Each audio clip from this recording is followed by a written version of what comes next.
Hello and welcome to Sew Beginnings by Honeybees Design. I'm your host, Kristen Ford. But if you've been here before, well, you already know that. If you haven't been here before, welcome to my channel. I'm glad you stopped by.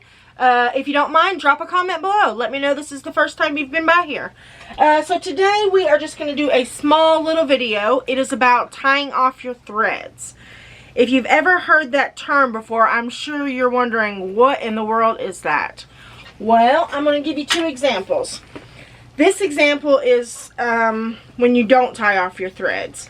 When you're doing top stitching and you need to secure that stitch, what you need to do is you have to back stitch, and that will help to entangle your threads so that they are secure. If you don't do a back stitch, and you've heard me say this before in my previous videos, you can literally just pull your thread right out. So I'm going to show you what it looks like when you are top stitching and you back stitch. Now keep in mind, this is the first wallet I ever made, so it's not the best. But this is what your top stitching will look like. And that's just not very attractive on your wallet. See these stitches? They don't look nice and neat and professional. They're overlapping each other. Now let me show you what stitches look like when they are pulled through and tied off. Okay, this is a zipper pocket that I am working on currently for the Day Trip cell phone wallet. And as you can see, there is no notice of where I have started my stitching and where I have stopped. While they might not be 100% even, it's a clean start and a clean finish. No back stitches, no stitches overlapping each other, just a nice, beautiful start and finish. So today, that is what we are doing. We are going to learn how to pull our threads to the back. And when you're working with a thinner thread, like I'm working with a Tech 70, so my thread's a little thicker, and it's on an industrial machine, so it's going to be easier to see those threads. But I feel like if I show you all in a zoomed, if I show you all with the camera and it's zoomed in, you'll be able to see it a lot better and understand it a little more. So come and join me while we learn how to tie off some thread.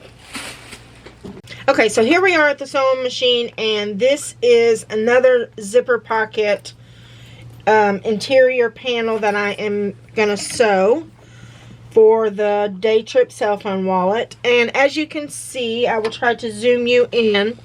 I am going to start my stitches right here. So I'm just going to put my needle down, lower my presser foot, and I'm going to sew an 1/8 of an inch top stitch all the way around. And as I've told you all before, a top stitch is simply that. It's a stitch on the top of your make, and you want to lengthen your stitch just a little bit. Mine right now is at a 4 1/2. I've considered changing my top stitches to just a 4 because for some reason on my curves they look a little wonky, and I was told that if I lower my stitch length, that could possibly fix it. So I might start doing my stitches at a 4, my top stitching anyways. Okay, so going over the zipper, just going to watch where my needle places. Down.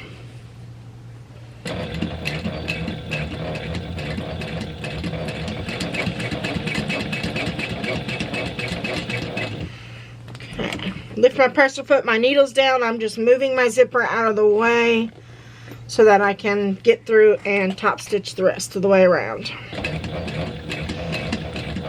When I get to the end, I like to hand crank just so I can kind of know and feel and place where I'm actually going to put that stitch.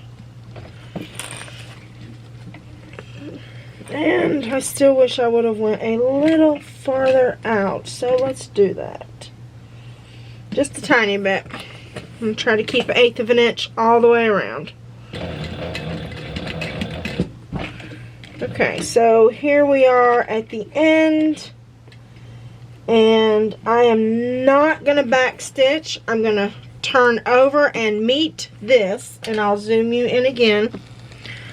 I'm going to meet my stitch. Hold on. I'm going to meet my end stitch with my beginning stitch.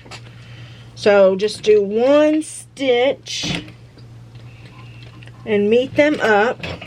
And then I'm going to pull it out and release my thread. Now again, I have not back stitched. So when I cut my threads here, I want to make sure that I cut enough, excuse me, that I cut enough thread to pull through. Okay. So let me go ahead and reposition you all so you can get a good bird's eye view at exactly how I'm doing it. Okay guys, this is a different zipper pocket because I own the G7X Mark III, and it does have an autofocus problem, and I want to make sure that you guys can see this really well. So I went through and restitched this piece right here, and so when I stop my stitches, I want to stop them at exactly where I started the stitch. So as you can see right here, I have 2 threads on the top, and if you flip it over, you have 2 threads on the back. Okay? So when we tie off our stitches, what we want to do is we want to go to the back where we have 2 threads. And you can see this. I just want to make sure the autofocus is working great, and it is. Pay attention right here, and when you pull one of these threads, you're going to see a loop come up. Okay, so if that one doesn't pull easy, pull the other one. And there we are. There's a loop. Actually, there's a loop on both of them. Get this loop and you want to pull it up. Just pull it up just like that. Okay, so now we have 2 threads on here, and then on this other one there's another loop. Pull it, and that will bring all 4 of your threads, your top thread, your bobbin thread at your starting point, your top thread and your bobbin thread at your end point, all the way to the back. So when you flip over your make, what you have is a very nice clean start and finish. There's no back stitching, there's no overlap stitches, there's no way to tell exactly where your stitching started and where it ended, and it just gives a really beautiful clean finish. So once you have all 4 of your threads to the back, this is where you want to tie them off. And you can see these 2 are closest together, so that will kind of give you the idea, yeah, these are the 2 that you want to tie. So tie them off.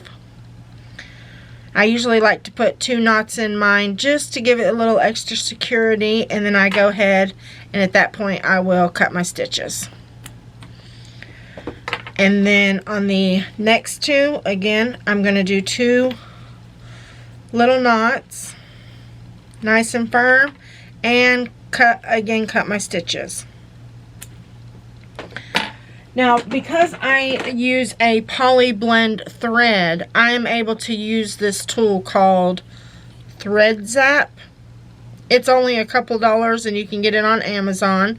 I haven't started my Amazon affiliate link yet, but I will go ahead and put this in the description box in case you want to purchase it. But if you're just using 100% cotton thread, this isn't going to work. You want to make sure that you have some sort of poly blend, some sort of blended thread. And as you can see, these just melt right off.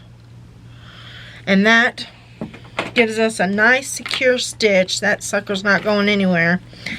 And we have a beautiful clean top stitch. Alright guys, let me know what you think. Make sure to always remember to tie off your top stitching just to give it a nice, beautiful, professional finish. And as always, be inspired.